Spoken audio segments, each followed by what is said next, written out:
Her star is on the rise in the Grand Canyon State. Republican candidate for United States Senate from Arizona, Kari Lake, is pulling out all the stops to defeat Democrat candidate Ruben Gallego, and her efforts seem to be showing in the polls. The latest Emerson College poll gives her and her opponent Gallego a slight edge, 45 to Lake's 43%, but it is within the margin of error, 12% undecided. So it is a dead heat. Will the former news anchor be able to carry the GOP into a majority in the United States Senate? In our Race to November segment this week, Republican candidate for Senate in Arizona, Kari Lake, is with us now.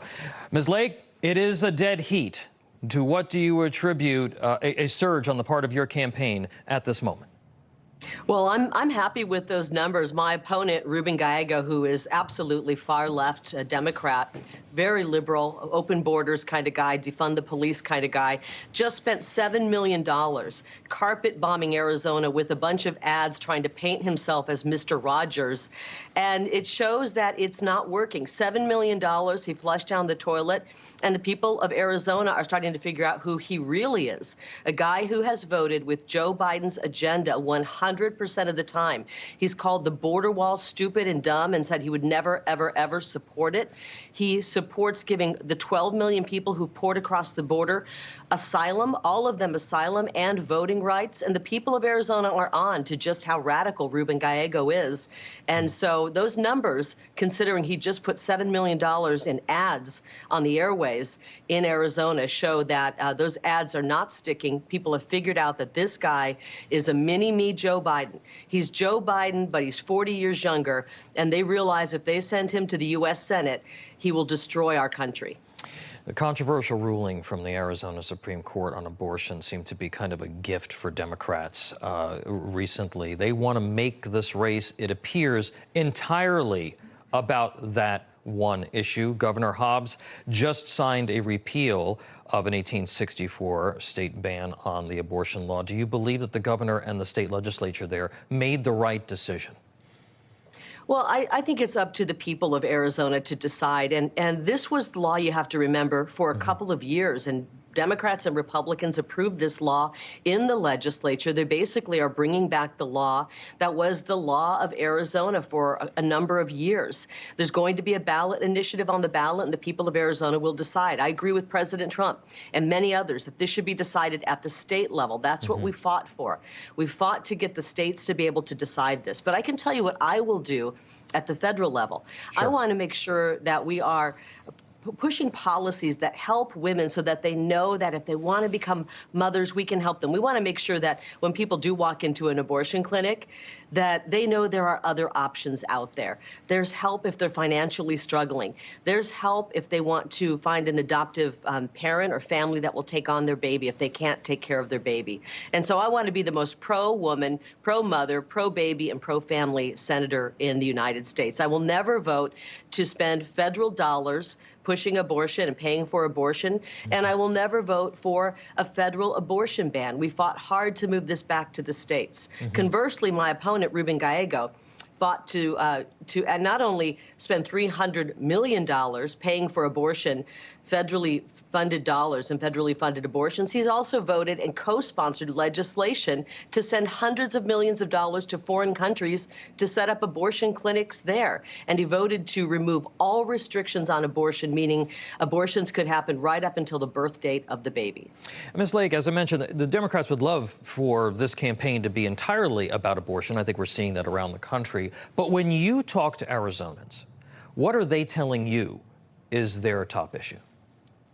I can tell you that abortion is not even in the top 5 issues with the people of Arizona talking to me. They're very concerned about our wide open border. We have thousands of people coming across every day, tens of thousands, hundreds of thousands a month. We've had a 7,000% increase in adult Chinese males pouring across our Arizona border.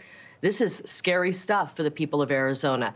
And we're having to foot the bill to put these people up, transport them around the country. Our tax dollars are paying for them. They're very concerned about that because they know that 9 to 12 million people coming in and getting job permits means that it drives down the wages for hardworking American citizens.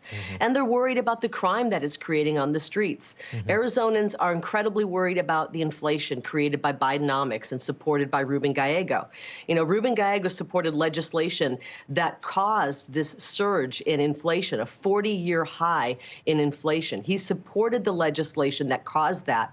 And the people in Arizona are struggling to buy groceries to put food on the table for their families. They're struggling to put gas in their cars, and they're struggling to pay their rent. And so that is the key concerns right now for Arizonans. They're also worried about the huge surge in the homeless population. In Ruben Gallego's congressional district, he has the fastest growing homeless population in the country. He's putting places like Southern California, Portland, and San Francisco to shame with what's happening in his district. And that's what his vision is for the entire state. And that's why the people of Arizona are supporting me and increasingly moving over and supporting America First ideas and policies like those presented by President Trump, who has endorsed me wholeheartedly in this race. I personally, I think that Arizonans they've got to be chomping at the bit for a debate, between the two of you. I'm ready for it. You know what? Ruben Gallego and his friends and his supporters, like the Soros family and all of his supporters, they're going to spend $120 million trying to make abortion the only issue. And I can tell you, I've talked to Arizonans across this state, other issues are impacting them more. But if that's what he wants to talk about, I challenge him right now to a debate. I will do an hour-long debate. I will debate Ruben Gallego on this issue, because I don't think when the people find out what Ruben Gallego is about when it comes to abortion, that they're going to want him anywhere near the United States Senate. So I challenge him to a debate. I'd be happy to debate it. We'll do an hour-long debate. Why don't we plan it for Mother's Day weekend? I will carve out some time on Mother's Day weekend to debate him. All right, let's see what he says. Hopefully he says, yes, that's a debate that I know that I would watch. I don't think he's willing to debate it, because he can't stand by what he has voted on in Congress. When it comes to that subject, people are going to find out he's incredibly radical. That's why he's earned the nickname Radical Ruben. Well, we're going to keep following your race, ma'am. United States Senate candidate from Arizona, Kari Lake. Thank you so much for being here. Thank you, Tom.